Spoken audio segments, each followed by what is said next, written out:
Thanks. I actually help lead our emerging professionals resource group at American Century, something that I enjoy doing and encourage you all to be a part of. Emerging professionals group, like genKC, is a great way to get your career going and find others around in your area. But more importantly, from my personal perspective, I go back with American Century to when I was a toddler as a client. I had a college account savings from my parents that was started at American Century back when you can see the picture there. They used to send out paper forms. I know maybe that's not a thing anymore, but let's jump into what we're going to talk about.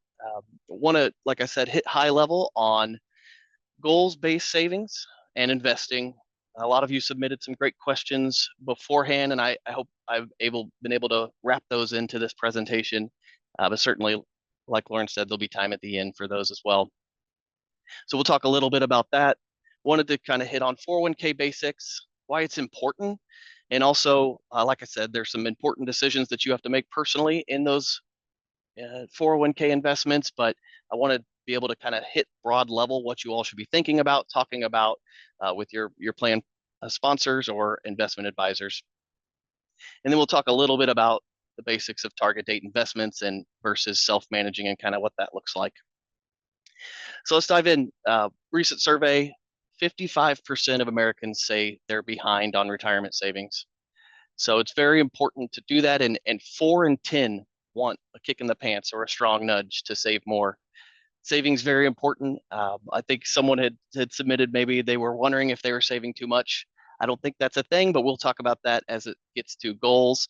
But we definitely need, all of us a kick in the pants occasionally, or just a strong push to make sure we're understanding what's in our 401k. We're understanding what our savings are going for. We're understanding that we have the power to make investments for our future. So let's get into a little bit of kind of defining your goals and matching time horizons. Some people, the synonymous words of like investing, trading, what does that mean? Trading is just individual stock trading, bond trading. There's a lot of apps out there nowadays where you can trade securities with the push of a button. It may even throw some glitter at you when you make a trade. That's kind of that's a part of trading, but investing is really for the long term. When you think about investments, you want to be setting it to have a goal in mind, and so that's kind of what laid out here on this slide a little bit. So when we think about kind of short-term investments, maybe it's 1 to 2 years, you're saving for a car or a vacation. Applicable investment types might be like a savings account, money market, maybe some short-term CDs.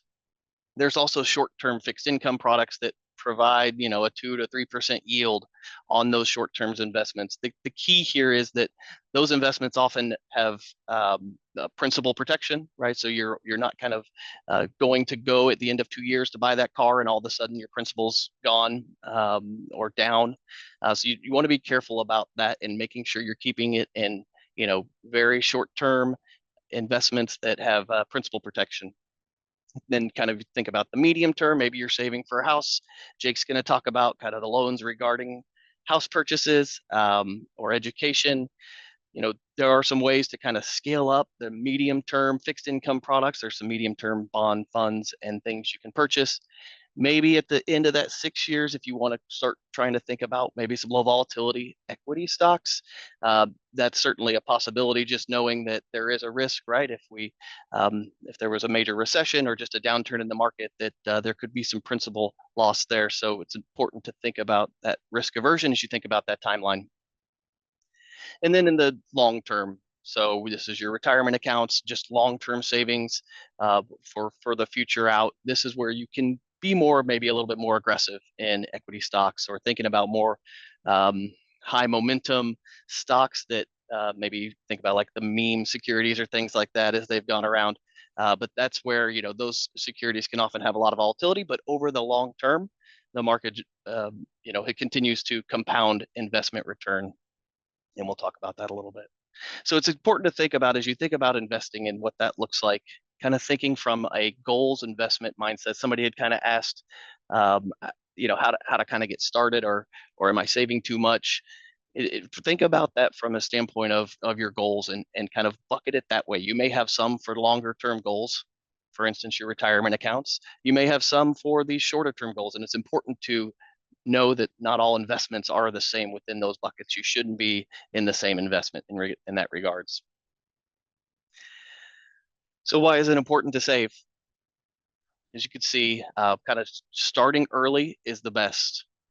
This is genKC. You are kind of getting into early careers. It's really important to start saving now. As you can see, the time value of money over time is really important. I mean, saving the same amount, save at the same return, it makes a big difference the earlier you can start. Another example on this, just the percent of salary contributed to a 401k between 2, 4, and 6, you can see just a couple percentage points from your salaries into additional savings can really add up over many years. So it's important to get in early and try and contribute as much as possible. The savings to your future really are important there. A lot of people think that I just don't have the money to save right now. It's not feasible. A little bit can be impactful. Just 1% savings, starting with that, just having come out of your paycheck automatically to your 401k investment that your company provides. Even if you could just start with that 1%, that's a start, and that starts building wealth, especially the earlier in your career you are. You can kind of see the difference between 1, 3, and 5%. It's not a ton that necessarily comes out. So it's important to think about that and really make sure you're getting in early with that. This is kind of just some fun data. Well, maybe not too fun, but if you think about eating out versus home cooking, the investments to your future can really have a big impact. So spending quite a few bucks out or making a meal by yourself or with your family can really add up to long-term savings. So this is just an example here, just the compounding effect of the savings that you get when you're home cooking versus going out and then saving that amount, what that amount can equal over the next 30 years. So just kind of keeping that in mind as you are spending, thinking about that relation to what it means for future savings that you could potentially have. Oops. All right, so 401k. Wanted to have a conversation on the basics, but really it's important for you to have the conversation as well. Your 401k providers oftentimes for your company have call-in lines that you can talk to. There are many different advising groups out there that can help. Many people in finance, people a part of genKC. I know a lot of folks at American Century are part of genKC. Just talk to them about, throw some ideas off them, but have the conversations is key. Some keys to think about when you're having those conversations or when you're starting that job, looking at your 401k documents that come. Thinking about the match. So a lot of companies offer a match on what you put in. So you put in 5%, a company might match that 5%, up to 5%, something like that. There's many different levels and it depends on the company, but that's free money basically, right? The company putting an additional match into your 401k. It's important to take advantage of that. So definitely find out, ask folks in your company or ask your 401k plan advisor if you have a match on your investments. Take advantage of that for sure. There's a traditional versus Roth. I think that was one of the questions and kind of talking about the pros and cons of that.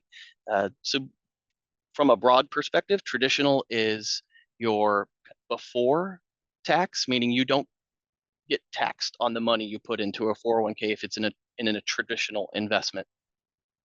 The Roth investment is you pay the tax on your income now and then invest it in the Roth. But then the Roth has the benefit of coming out completely tax-free when you retire. So if you think about it from a tradition, it's like a tax now versus tax later. Traditional, you get a little bit of a tax benefit now, but then as you pull that money out in retirement, it will be taxed as income at that point. Versus a Roth, you'll pay the taxes on your income now, but then you don't pay any taxes on it when it comes out when you retire. So it's kind of the key differences there, pros and cons. Thinking about your personal situations, whether you need some tax benefit now or ultimately kind of a Roth for the long term. coming out all tax-free is definitely an advantage.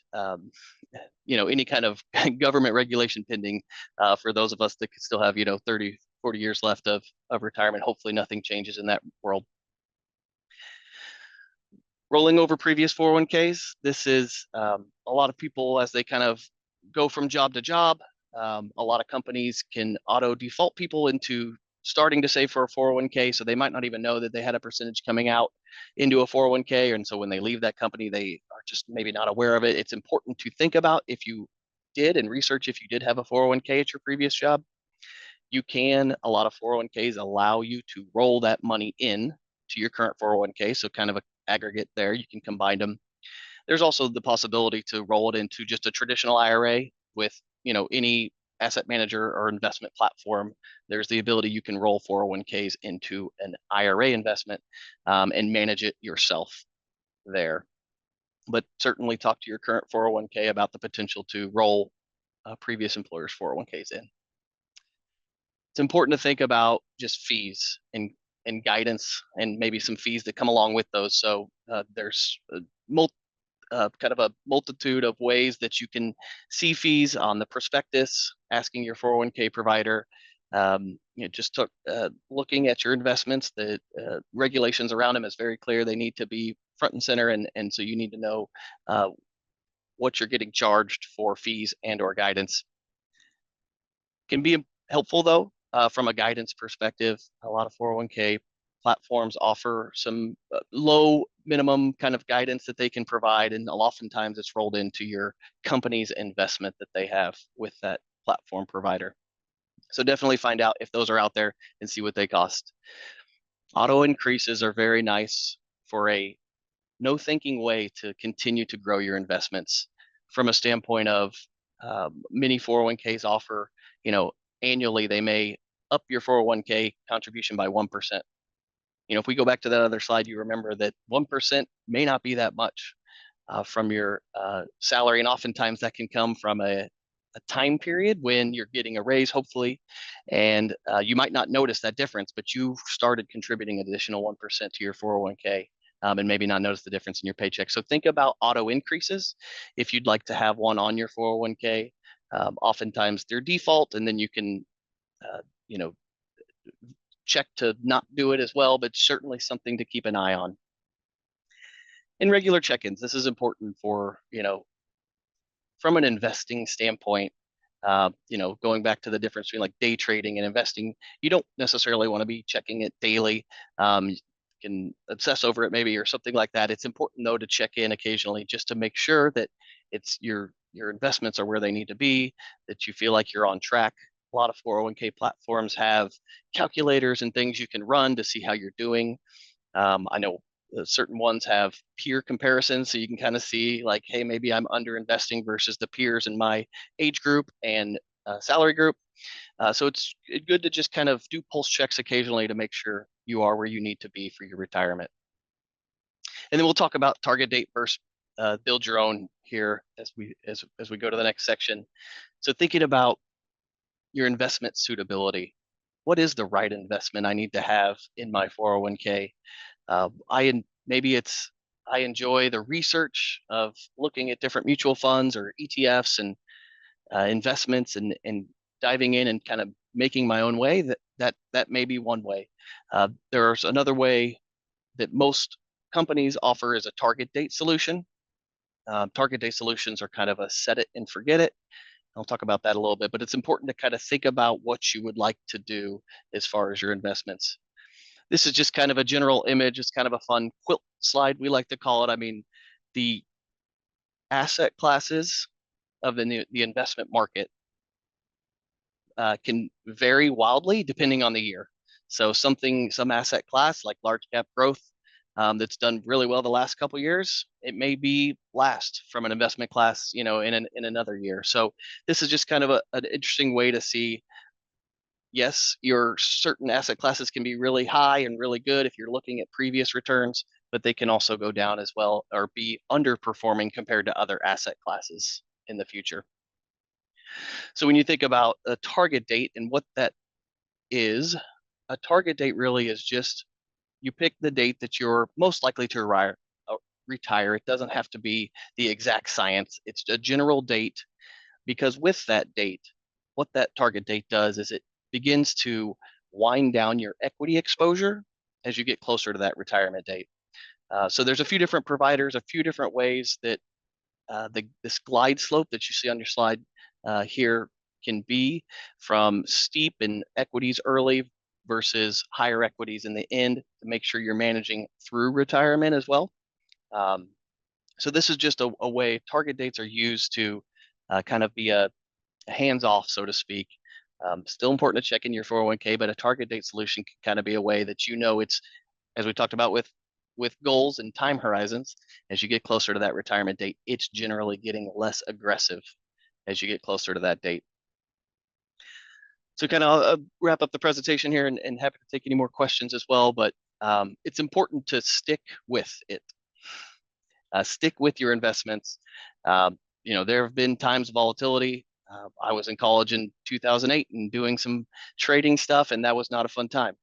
2020 was another time that the stock market was hit really hard. But if you had sold everything and kind of being scared of that potential, you missed a really big run then the following year. So it's important just to stick with your investments, remembering that especially in your 401k, that is for the long term. You're in it for the long run. So just kind of stick in there, hang with the volatility, and certainly check in though with your investments on a regular basis. So just some last piece, there's some great folks at American Century that you could talk to if you have questions. Talk to your 401k plan provider. Like I said, there's many options to get out there and have these conversations. It's just important for sure that you do. So that wraps up what I've talked about. I'll hand it back to Lauren. Awesome. Thank you so much, Ben. We definitely learned a lot during your presentation, and I'm already seeing some really awesome questions drop in the chat. So I know we'll have some good ones for you here in a little bit. So thank you so Sounds good. much. All right, we're going to shift gears a bit. I'm going to introduce Jake Scarbo and pass it over to him. Jake, welcome. Take it over from here. Thank you. And thank you, Ben. That was great. I actually, I had some questions myself in the chat. So thank you for that. Definitely valuable. I will go ahead and share my screen as well.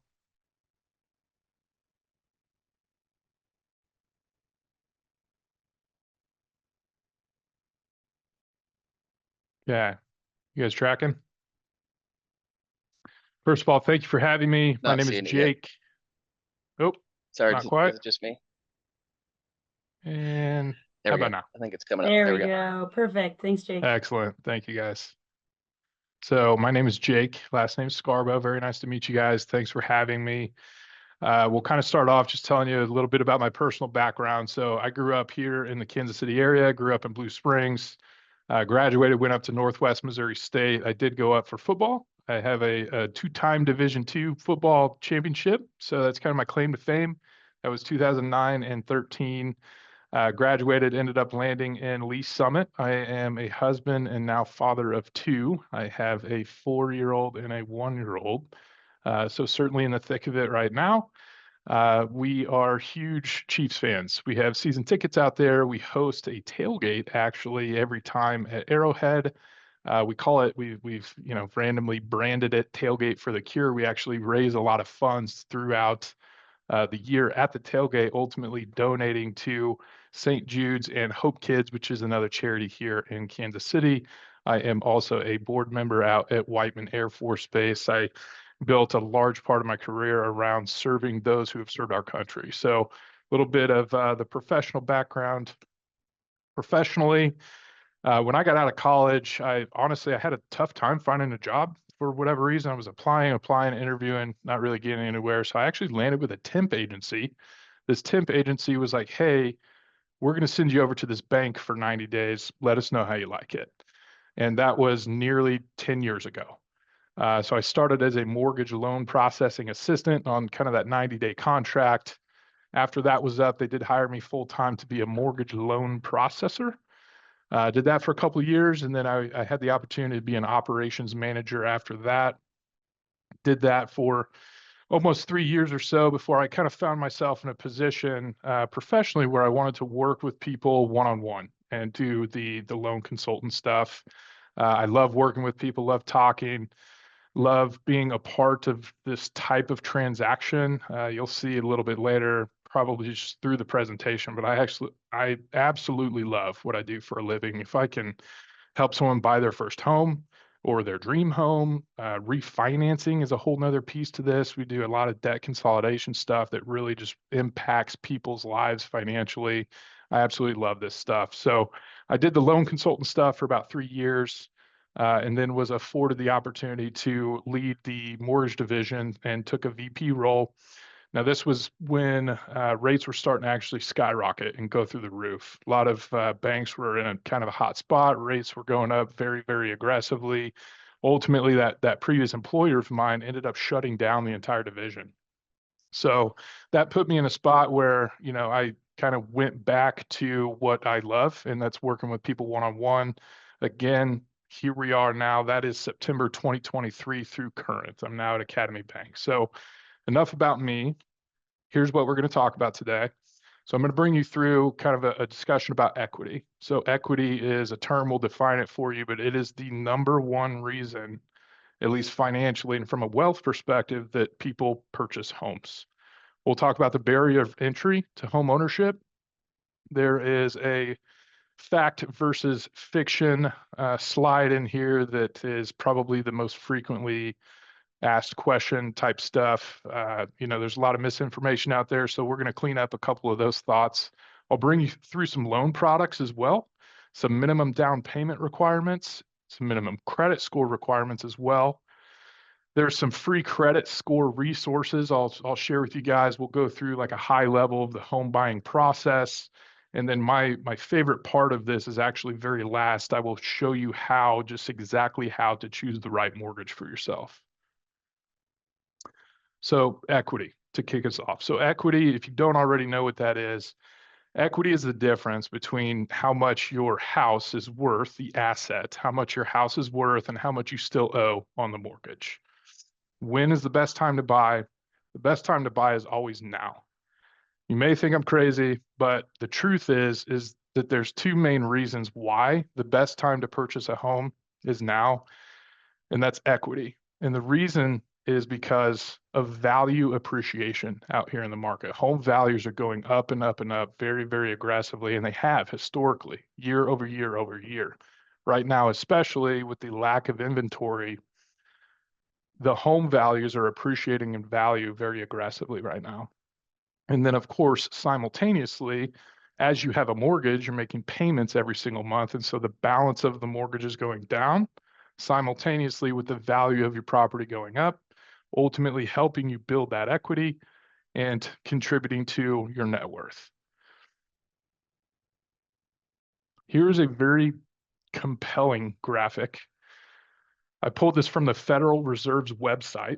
They call it the Survey of Consumer Finances. It goes back to 1989. It's only through 2022, but I think this is probably getting the picture across pretty well. What this is it's giving a visual of the wealth gap between those who are renting and those who are owning. These are in thousands of dollars. So, 89, there's about a $200,000 difference. You zoom all the way out here, most recent 2022, it's up to nearly $400,000 in difference in wealth between those who are renting and those who are owning. And then, of course, again, because of the last few years, property values increasing, equity positions increasing as well. This chart is probably even more compelling here in 2025 relative to what it's shown here in 2022. So this is definitely, a visual to help kind of double down on the value that having home equity brings. This is a good one pager.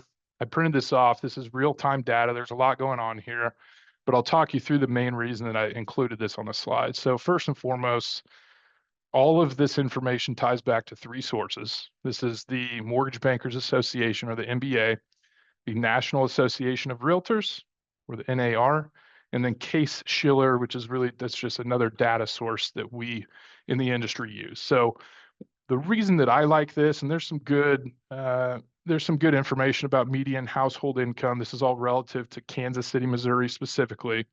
Home price, the median home price in Kansas City is $292. So I actually ran this example just at $295 for a nice clean number. So this is showing you demographics by age, number of homeowners versus renters. You got median, household income here. So all good data. But the reason that I use this is because it gives a historical and a forecasted view into that home appreciation.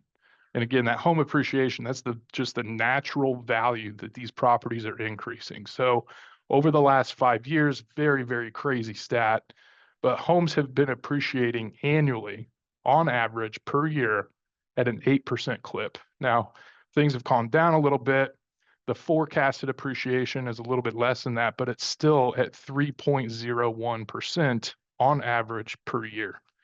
It's probably a little bit hard to see, but the reason that I'm showing you guys this is, again, to kind of double down on the value of having a home and building that equity, ultimately contributing to your long-term wealth.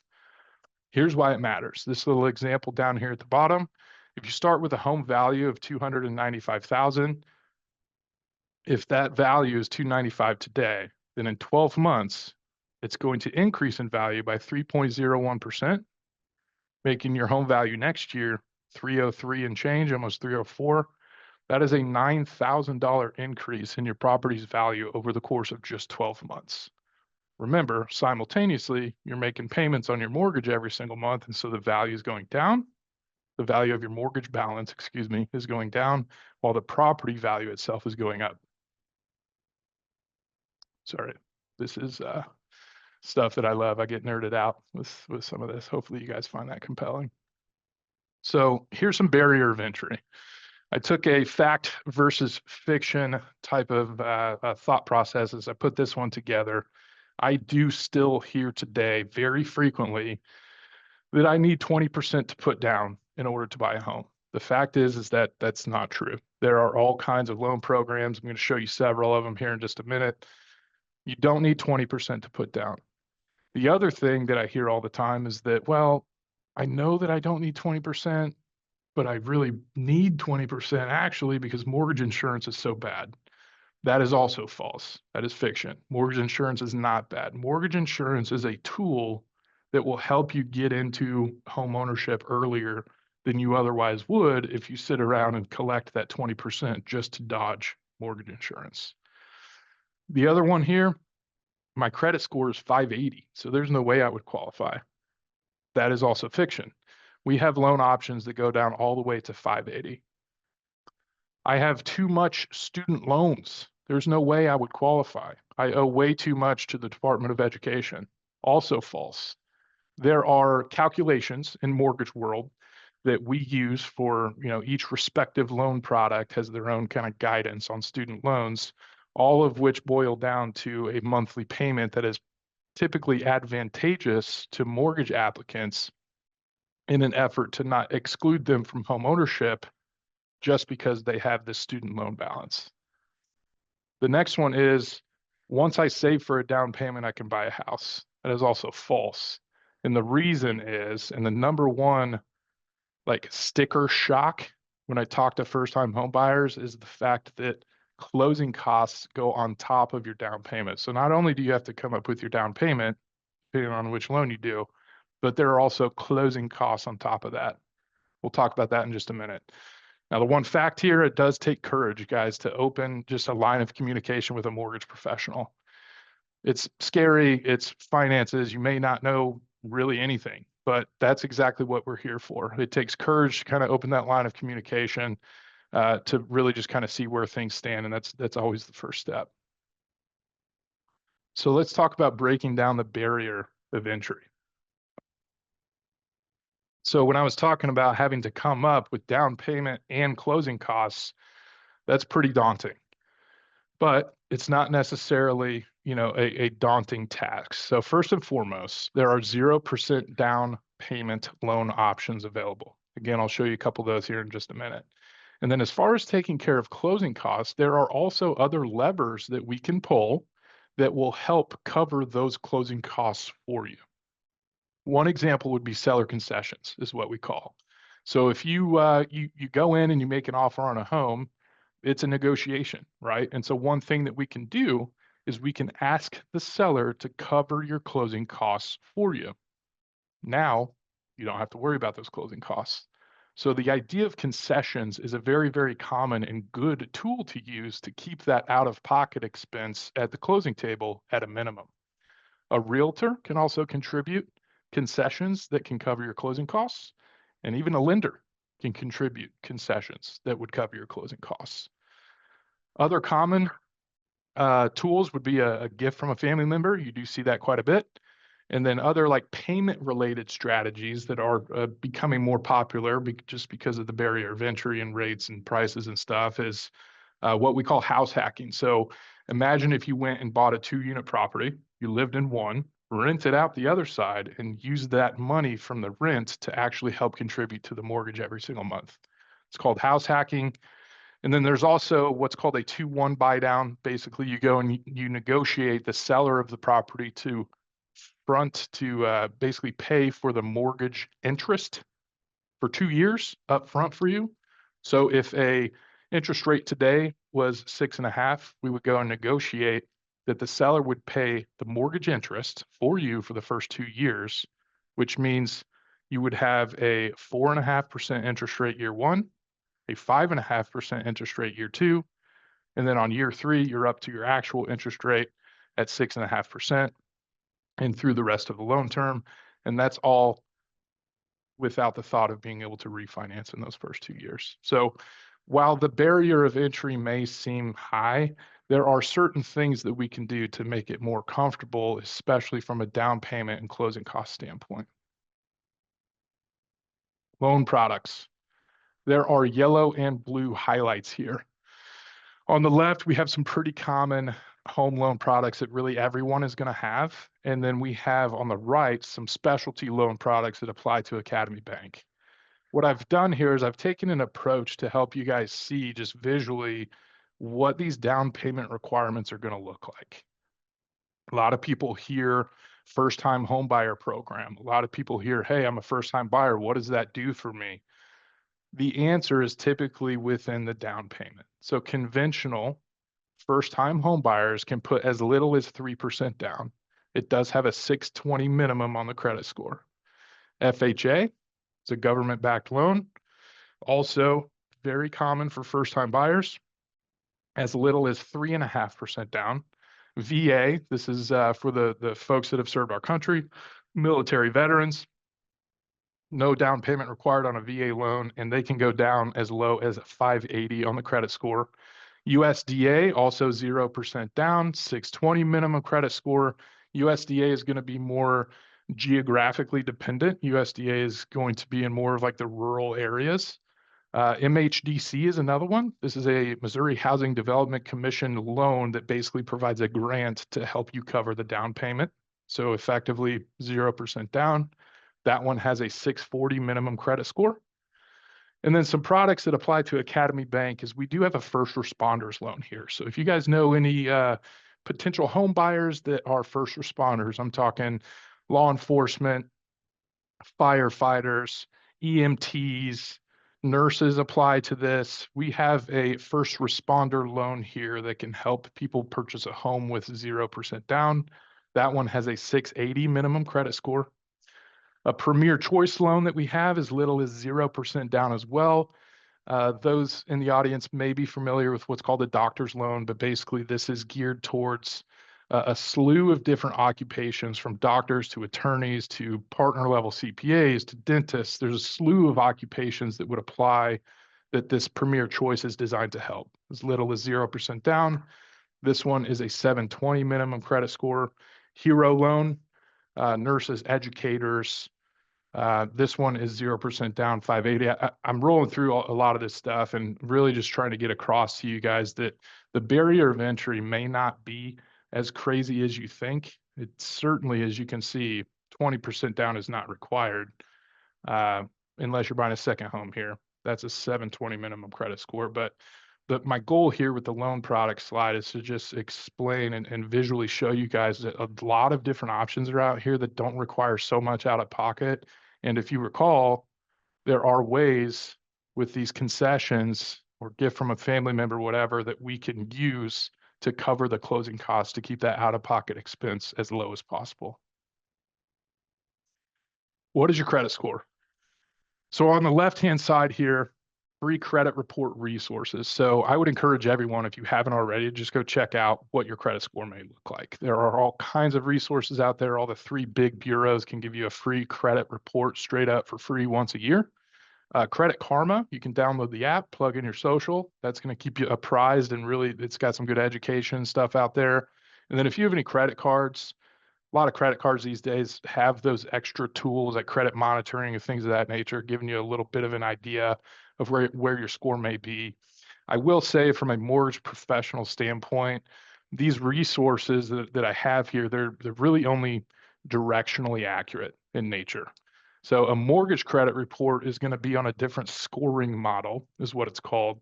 And basically the consumer stuff over here that you see on the left-hand side, it's typically going to show you a little bit higher of a credit score relative to what a mortgage credit report is going to show.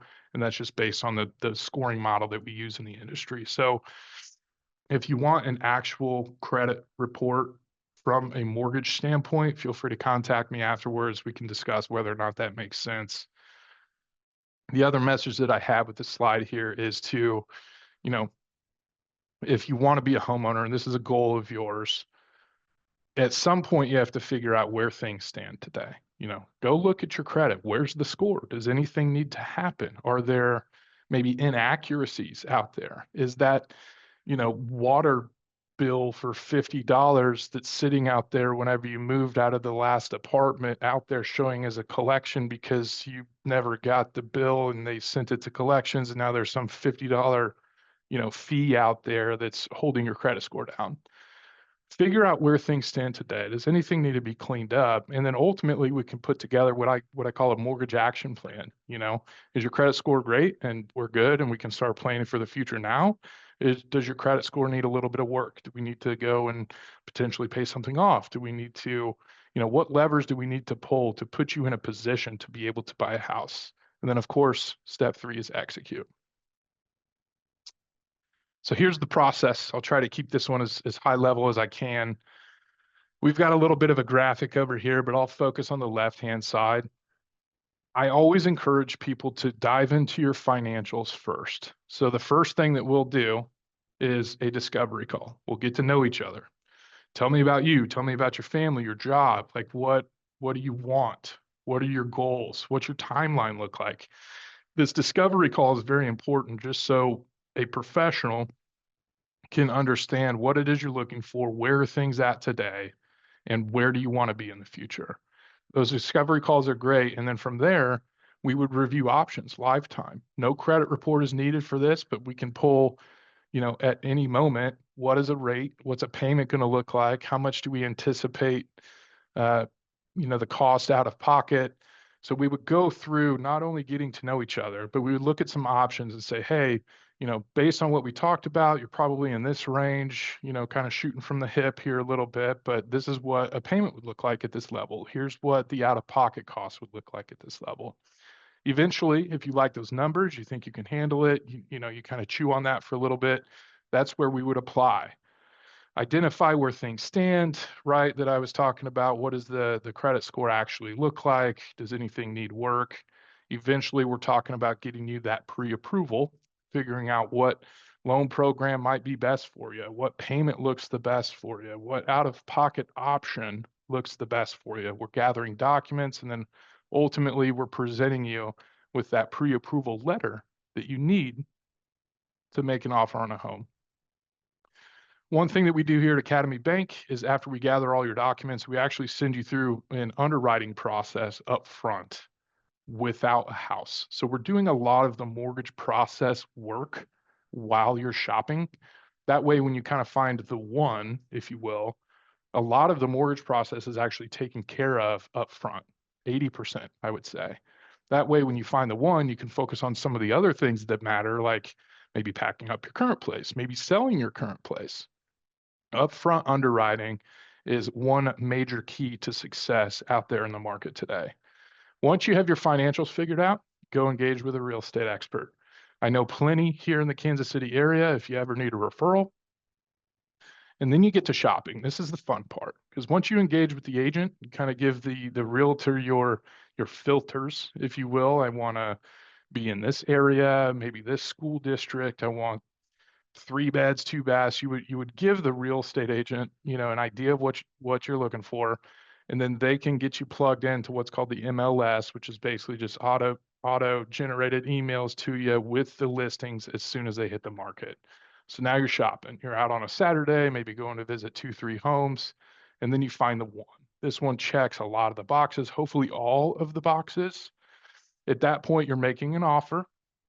This is where the negotiation process kind of kicks in. Do you want the seller to cover your closing costs? Do you want to offer full price? Do you want to try to keep it, under the amount that they're asking for the house, try to get a deal on it? This is where the real estate agent's expertise is going to kick in, because they're familiar with the market, what houses are going for, what offer might be strong, not strong. This is where, when you make an offer, the negotiation piece comes into play. Eventually, here we are, you've landed a contract. Now the loan process starts, but remember, we've done the upfront underwriting. So while the loan process is truly starting, a lot of that work is done. Now we can focus on property specific things. Most real estate contracts are written on about a 30-day time frame. Just to give you guys a perspective of, once you land that contract, you're typically about 30 days out before closing day. Closing day, everything's wrapped up. Obviously, it's a huge congratulations, huge milestone purchasing a home. But top to bottom, this is relatively what the process looks like. So this is my favorite part of the presentation. I'm about to show you a ton of information, but my goal is to boil it down to a very, very simple concept. So I want to show you guys today, and I talk with folks like this about this specific stuff live time when I'm working daily. So how do you know who to do your loan with? What I'm going to show you guys is how to objectively evaluate the numbers between lender A and lender B. And then, of course, there's the intangibles that are harder to measure, but very, very important when it comes to choosing who to do your loan with. Hopefully you guys are tracking on the Space Jam reference here. I was pretty proud of that one. Love that movie. Okay, so this is the official loan estimate. This is a federal document. Every single lender out there has to use this document, and it's for transparency purposes for consumers. Now, while there is a ton going on this form, my goal is to break it down into 4 different things as the arrows. So first of all, top right corner, this is where you're going to see the loan term, 30 years typically. This is also where you're going to see what kind of interest rate you have. Is the rate fixed and not going to change? Or are you being showed an adjustable rate in which the rate may change on you later in the loan? Very important piece here. Obviously, the second one is the interest rate, most important for sure. The middle of this page where it says projected payments, this is where it's accounting for your escrow. Very common that people don't know what escrow means, what it is. Basically, when you own a home, there are property taxes that you have to pay to the county, and there are insurance. The Jake from State Farm is going to need the insurance, the home covered, all that stuff. So the escrow portion of your monthly payment is for taxes and insurance. In other words, you're paying taxes and insurance on a monthly basis throughout the year. It goes into this account, this like piggy bank. And then once the taxes are due, once the insurance are due at the end of the year, each are paid automatically without any action on your side of things. It's a convenience thing is what it is. I will tell you the number one mistake that people make when they're shopping for mortgages is they look at this document, they look at the rate, and then they look at this number on the bottom where it says estimated closing costs. You probably think I'm crazy because closing costs obviously matter, but what I'm going to show you here on the second page is why this number right here is the wrong thing to look at. On the second page here, this is where it gives closing cost details, okay? So again, like the first page, there's a ton going on here.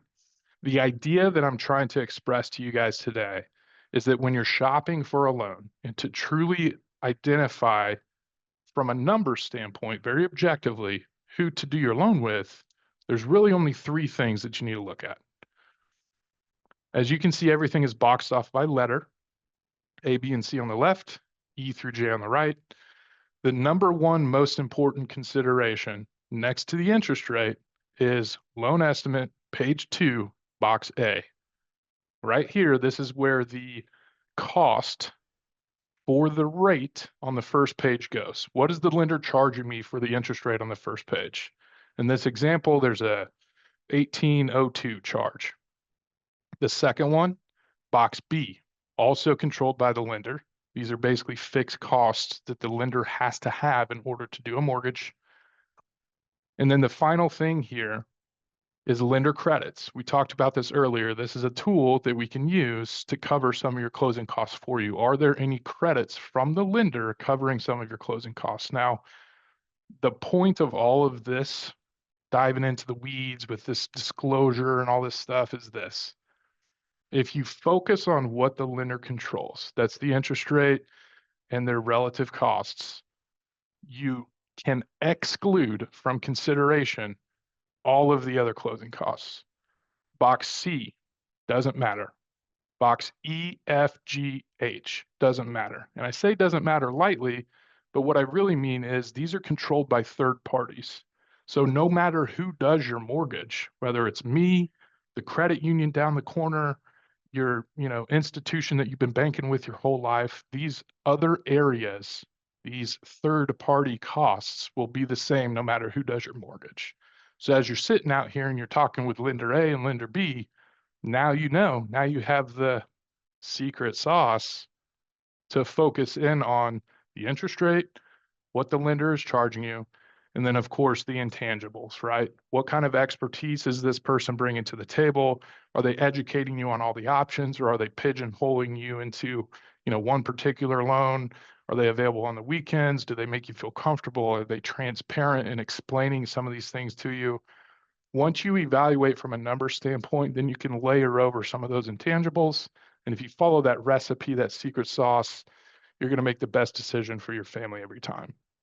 I went out of my way to give you a couple more examples here of an intentionally ridiculous example of costs in box A. So this is a live example that I pulled, and I'm telling you right now, the customer had no idea that this was not normal. $24,000 in box A is not normal. And there are folks out there that will not go over these things with you. So if you don't take the time to shop, if you don't take the time to ask the questions, and I know all of you will now that you've seen this presentation, then you may be paying more than you really need to. Another one over here, just for comparison purposes, is a $3,900 charge. So relative to 24 grand, there's obviously quite a bit in there of a difference. So just a quick example, again, intentionally ridiculous on this one, but hopefully you guys are picking up what I'm putting down. That really concludes everything that I had for you. Hopefully you guys found this helpful in some way, shape, or form. I have a QR code right here on the screen. If you have any questions you want to, maybe get with me afterwards outside of this presentation, I'd be happy to talk to you. I also have listed some specialties and things in here that Academy Bank does, some of those loan programs, et cetera. So thank you guys for having me. I appreciate it a lot. Awesome. Thank you so much, Jake. We appreciate your time as well. You guys have sent some really awesome questions in the chat, and with the time we have left, we probably won't be able to get to all of them, but we are sending out the recording from today's session to everyone who was registered, and we'll be sure to include some resources there so you guys can definitely get some of those questions answered later on. All right, so we've got questions for both Jake and Ben today. So I'm going to kind of try to split back and forth a bit, allow both of you guys to answer some questions, try to even it out here. So we'll take some turns when we go. So first I'm going to ask Ben, we have some questions about investing in the stock market. So how do you know when to invest in the market? Should you try to time it with like a lump sum purchase when there are drops, or what do you kind of advise on that? Yeah, it's a great question. I mean, I guess Jake said it well in homes, right? It's now. I mean, you always want to be investing in the market. If you think about from a timing perspective, uh, we all believe it's behavioral finance that we're genius timers of the market. It is very hard to time the market. We don't know what it's going to do going forward. We just know that we have history to lean on. I mean, I guess I would think things to think about in regards to a lump sum versus, dollar cost averaging that is in what is your lump sum doing if it's just sitting there not in the market, I guess, is it earning a return? So dollar cost averaging though is great if the income is coming in from like a salary perspective. Dollar cost averaging over time, being able to purchase in some of those low down times is key for sure for your long-term wealth building. So just kind of be thinking about the pros and cons. If you really get into the math, what is it earning if it's just sitting somewhere too, if that helps. Thank you. That is definitely very helpful. Okay, I'm going to pass it over to Jake here for this next one. So, Jake, you had a slide that was kind of listing some down payment percentages. You were talking a little bit about that. We had some questions around if this is still achievable for people who are not first-time home buyers. Can you walk us through maybe what that would look like if this isn't your first home, but you're still trying to achieve some different options for those down payment percentages? You do not have to be a first-time home buyer to achieve those smaller down payment options. Being a first-time home buyer opens up some of the conventional specifically, down payment option that was listed there at 3%. That's a first-time home buyer perk. You don't have to be a first-time home buyer in order to get that 3%. There's like some extras in there from a pricing standpoint and things of that nature. But I would answer that by saying you don't have to be a first-time home buyer to take advantage of those low down payment programs. Great, thank you. Okay, going back to Ben. Ben, so when we are thinking about rolling over an old 401k to a new one with our current company, what are some things that we should kind of be considerate of? What are kind of our options? Should we keep it at the old company? Should we always roll it over? What are your thoughts on that? Yeah, that's a great question. And yeah, looking at some of these, there's definitely a few around that. And I think I have some points kind of maybe hopefully to sum it up, but things to consider for sure. The investments that are available at a previous 401k versus where you have your 401k now, fees that may be associated. Some of the government type programs have, very, at scale, right? It can be gotten for very cheap. So something to consider there. I think one of the biggest considerations when thinking about potentially rolling over is just kind of what you again, future you, 40 years down the line, 30 years down the line, are you going to have to put together like 30 different, when you go talk to an advisor about your retirement plan, like I've done with my parents, is like, okay, you had an investment over here, an investment over there. You're trying to like piece it together. That I would say you would try and avoid that. That's kind of the key, I think, with rolling it over to keep it consolidated. That's one of the benefits, I think, but definitely compare because the previous 401k might have great options or annuities, special investments in it that are better. So it's just important to think about that to help you make the best decision there. Great, thank you. Okay, Jake, back over to you. So you were talking about kind of like closing costs and some different things to expect when buying a home. Can you walk us through how realtor concessions work towards closing costs? Yes, great question. Very simple answer. What that really is it's the realtor contributing some of their commissions that they're earning on the deal to help you cover closing costs. All right, perfect. Thank you. Okay, we're going back to Ben for our next one. So we were talking about a little bit of Roth IRA versus 401k, kind of thinking about those. So how can you consider what tax bracket you're in now versus later on in life and kind of which one you should go for, how you should be thinking about that when trying to decide your investing for your future? Sure. Yeah, it's a great question. From a purely tax advantage perspective in the current regulatory environment, a Roth IRA is going to provide the best tax advantage return over the long term. barring anything that changes down the road, like I said, with regulations. Coming out tax-free, all the investments you've made over your lifetime in that Roth, uh, come out tax-free at that point. So yes, you will potentially be in a lower tax bracket when you retire, which can be beneficial. And so maybe the regulations of the future are, no tax on, low amounts. Who knows? But there's just the considerations to think about. Yes, there is a benefit of getting a potential tax benefit now in a traditional IRA that can help balance thing out. Maybe have a little bit of both, but understanding just that the longer term, the current way that the Roth is written, it's got the biggest benefit. Great. Thank you so much. Okay, so Jake, I'm going to bring it over to you. We've gotten a couple questions about escrow, and I know you were talking about how that can be a little bit confusing. Do you want to start by just kind of walking us through that one more time and reminding us about escrow? Yes, of course. So think of this as, so first of all, when you own a home, you have to pay the county taxes. Jackson County, for example, taxes are due in December every single year. So instead of getting this huge tax bill in December to where you have to pay, $3, $4, $5,000, whatever it is, all at one time, an escrow account with your mortgage helps you break that up and become part of your monthly payment that you're paying to the mortgage company every single month.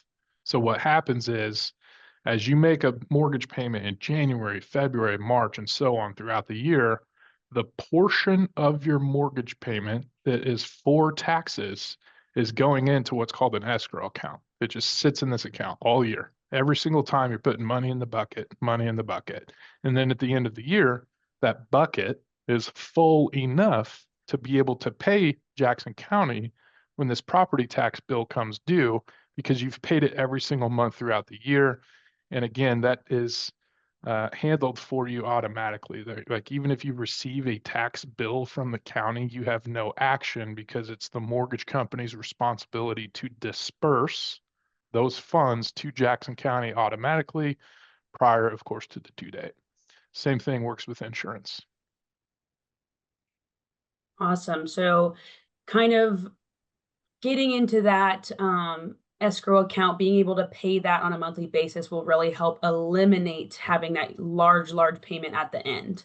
Correct. Yes, it is. It is a convenience thing. The way that I look at it, my personal mortgage is escrowed. It's out of sight, out of mind. Now, opinions vary as they do with everything. Some people would prefer to keep their money working for them and perhaps an investment account and just deal with that bigger tax bill at the end of the year. There's different opinions on this. I will speak just from an average standpoint. Most folks that I work with that obtain a mortgage do an escrow account because of the convenience. Great. Thank you so much. Okay, so Ben, I'm going to bring this one back over to you. So we were talking about investing, of course, but we also know that a lot of times we end up having loans in our life that we need to pay for, whether it's student loans, car loans, home loans.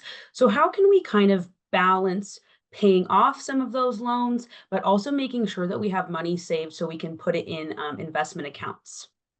Yeah, that's a great question and a challenging one, right? It's very personal. But if you think about from a mathematical perspective, depending on your loan amount is, how large it is, what interest rates you have on it.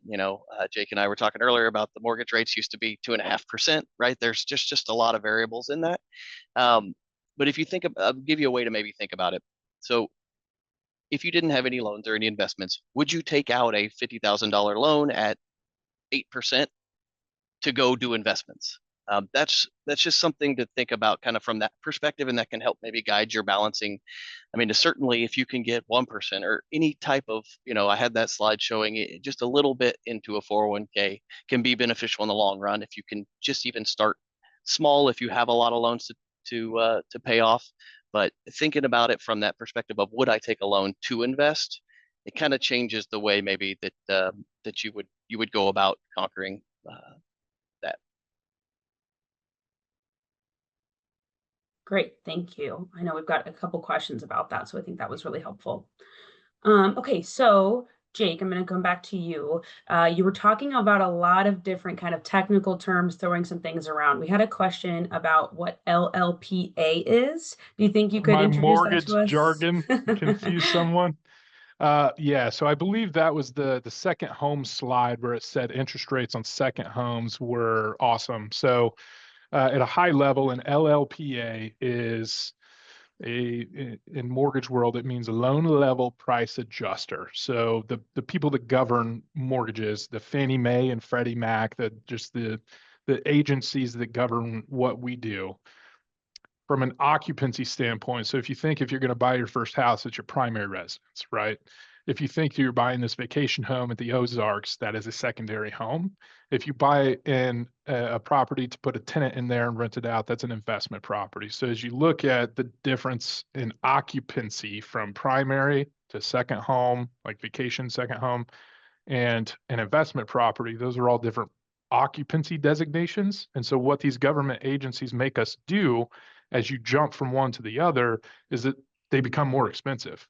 So what a loan level pricing adjuster is it's basically we are required to take this loan level pricing adjuster simply because you're buying a vacation home. It gets even more aggressive from a cost standpoint when you purchase an investment property. And the reason that this exists is because there are levels of risk as you look at the different occupancies, right? So, like if you think of home ownership, the last thing that someone's going to do is let their primary residence default.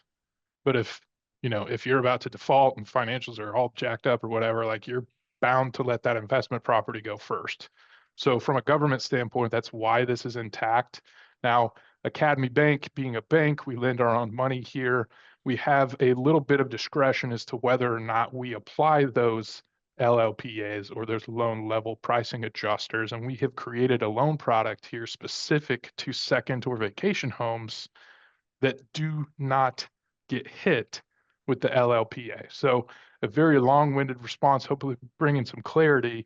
But if you're looking to buy a second or a vacation home, we will not have those loan level pricing adjusters applied to your rate, ultimately making it a little bit better of a deal relative to anybody else that's doing just a conventional loan for you. Great. Thank you. That was really helpful. Okay, I'm going to bring it back over to Ben. Got another question for you. So this one is coming from a younger professional. So they're wanting to know, should they be utilizing target retirement index funds or allocate their funds to a more traditional, like aggressive portfolio? Like, how do they kind of decide how to invest their money in their 401k? Yeah, it's a great question. Kind of goes back to the target dates are the give you the ability to kind of set it and forget it, so to speak. Though I talked about regularly checking in, you generally don't have to make adjustments. You don't have to think about, oh, the market's down. What do I need to do? That's really what a target date primarily is used for. It's kind of the default that most people get put into in their 401k plans because it's managed for uh, de-risking as you get closer to retirement. If you really enjoy the research into investments and maybe you're checking in on it often, um, certainly the ability to maybe make more is there if you're picking your own investments and picking very aggressive, right? The key then goes back to the slide of making sure you stick with it. Um, but really, I mean, that's kind of the main difference. Target date is kind of a hands-off approach. It's going to be aggressive early on in your career and be less aggressive as you get closer to retirement without you having to manage it. If you're managing your own, you want to make sure if you're 2 years away from retirement, you're not 100%, aggressive equity, right? That could be a major risk for you. So you really have to make sure you're managing it for yourself and continue to do so.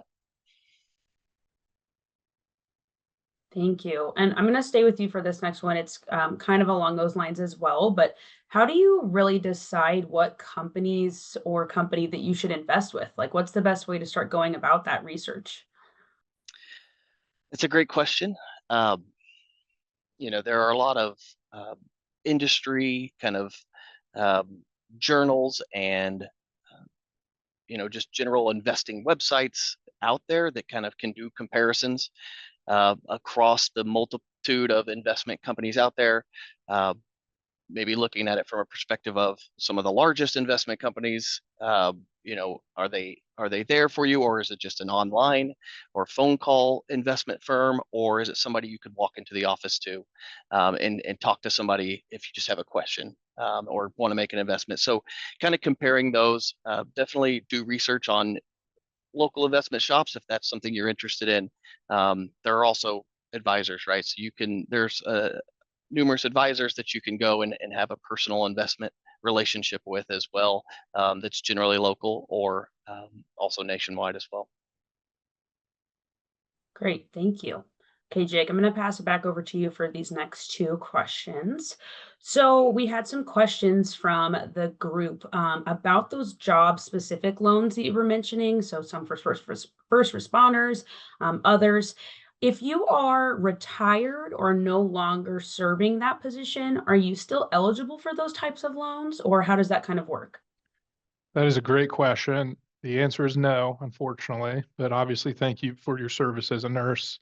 That first responder mortgage is tied to the following occupations: police, firefighters, paramedics, nurses, EMS, anybody that works for ATF, alcohol, tobacco, firearms, and the FBI. Great, thank you. Okay, staying with you for this next one. So we were talking a little bit about maybe owning a second home. We were talking about maybe you might rent that home out.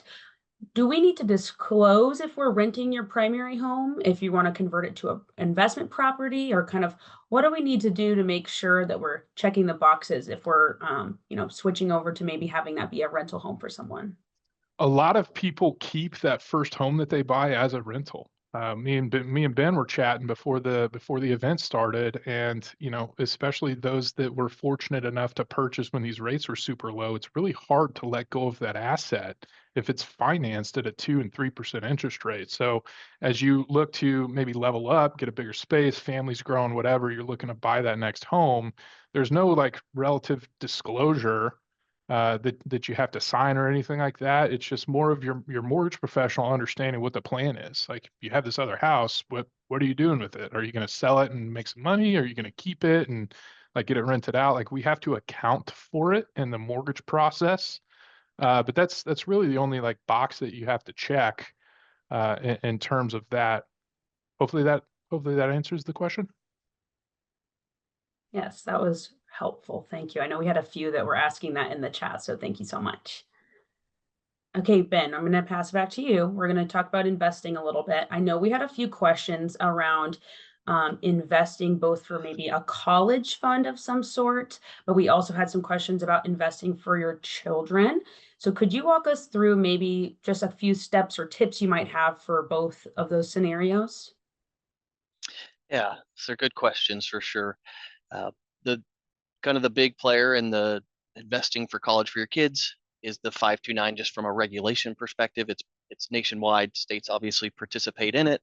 Many different states have different advantages. A lot of them have tax advantages for investing in them as well. So generally, the 529 is kind of the major tool I would say today that's used for saving for college age kids. I think they even just recently expanded it to like for funding private school or something like that. You can use those withdrawals and then you can hand them down to kids. There are other ways um, to have an investment associated with a kid. It's kind of an older investment tool, but it's kind of like I think the acronym's still UTMA, so it's Uniform Transfer to Minors Act, basically meaning you can have an investment in a someone who's under 18's name, where you're the custodian of it as the parent. It's basically just to be able to make an investment and have it be in the child's name that then they would take on as they become an adult. Um, those are kind of the main tools. A lot of the ones from years past have kind of faded away, with mainly the 529 taking the primary to invest for them for the future. Great, thank you. Okay, Jake, I'm going to pass it back over to you real quick. So we had a few people that were asking about some resources. I know that you were showing us kind of that checklist when we were thinking about buying a home, those steps to take. But do you have any like documents, resources, things you could share with us that help us determine our readiness level? Maybe that's like a mortgage calculator or other things that we could use to help us kind of make those steps in the right direction. Great question. And I would really answer this by saying I am your calculator. I am your resource. Connecting with a mortgage professional is the best thing that you can do, just simply because you don't play in the space every day. There's not like any one document that you can use to figure out whether or not you're ready, because as you apply for a mortgage, it really takes into consideration your entire financial picture, every dollar that's headed out the door every single month. And then we, as mortgage professionals, have to layer over all of just the relative guidelines for each of these loan products to figure out, okay, based on your financial situation, you would qualify for this, and this, but not that over there. So from there, then we can kind of identify, hey, you qualify for this. Here's what it looks like financially. And then it becomes just more of a personal decision, personal consideration as to whether or not you feel ready to jump into that financial responsibility. So, as much as I would love to say, "Yep, here's the document, here you go," it's much more of a fluid answer in connecting with a mortgage professional, reviewing top to bottom your financials, figuring out what loan programs there are, and kind of going from there. That makes perfect sense. Thank you. Okay, I think we got most of them answered, so I'm going to just leave it at this while we wrap up. Are there any final thoughts you guys want to share with us? Any final tips that you'd like to share? Ben, we can start with you if you'd like. Anything that you just would always want to tell someone, especially maybe some early careers professionals when they're looking at investing? Yeah, just have a long-term horizon. Get in it when you can, but get as much as you can in it when you are able, because the compounding interest over time is something that is so great. Go look at calculators and just do some math. $5 a month over 40 years. It can really help open your mind to know that I need to be investing for my future now. So leave it there. All right, Jake, what about you? Yeah, thank you for the opportunity. I've been kind of trying to go through the chat here and kind of addressing some things one off. So first of all, Olive Branch, I posted my contact information in the chat. If you want to go record that, you certainly can. They're also going to push out the slideshow, probably a condensed version without like family pictures and stuff, but you'll be able to access all of this information afterwards. That also has my contact information on it. So if you want to open up any sort of conversation, please don't hesitate to reach out. I work with people that have to close in 14 days, and I have worked with people that are 12 months and beyond from doing anything. So it's really just about building that relationship with somebody that you can trust, getting the answers to your questions, and mapping out a relative mortgage action plan. One interesting question that I addressed in the chat, but I figured I'd go ahead and address it here in the group, is the idea of waiting for interest rates to drop before you think about buying a home. My take on that is this. Right now, interest rates are high and it sucks. It's just, they're not 3% anymore. That's just kind of the reality that we're dealing with. And that, of course, makes things more expensive from a monthly payment standpoint. I understand a lot of that stuff, but think about what will happen when the rates drop. So rates are relatively, 6.5% right now. Let's just imagine tomorrow they're 5, right? Rates drop. What that does is it opens up a massive amount of new buyers that are now eligible, that are now comfortable into the market, that still has a relative low amount of inventory. So what happens is all these people are getting off the sidelines. They're like, yep, ready to buy. Let's go. Let's go. What that does in the market is it drives up competition. It drives up competition and makes the home prices, skyrocket, because you've got 20 offers on the same house that just went live on Saturday. And now you're dealing with that competition as opposed to just a slightly higher mortgage payment because of the interest rate. So that question comes up all the time. I'm actually surprised I didn't think of it myself. I'm very glad they asked it. I would rather see someone refinance when the rate drops instead of going out and dealing with the competition in the market, because it can get pretty aggressive out there. So those are my final thoughts. Thank you guys very much for having me. I enjoyed nerding out a little bit with everybody today. And again, if you want to hit me up after the event, more than happy to have that conversation. Awesome. Well, thank you so much, Ben and Jake. We really, really appreciate your expertise and your time, and especially for answering all of our questions because I know we definitely had a lot. So thank you again. We really appreciate you being online with us today and sharing your wealth of knowledge. And then to everybody on the call, just a reminder that we're going to share that recording here soon and share some resources with you. And then definitely just be sure to check out future genKC events. We've got a lot of awesome things going on this year and would love for everyone to join us. So thank you all. We appreciate you joining, and we will see you all again soon. Thanks, everybody. Thank you all. Have a good one.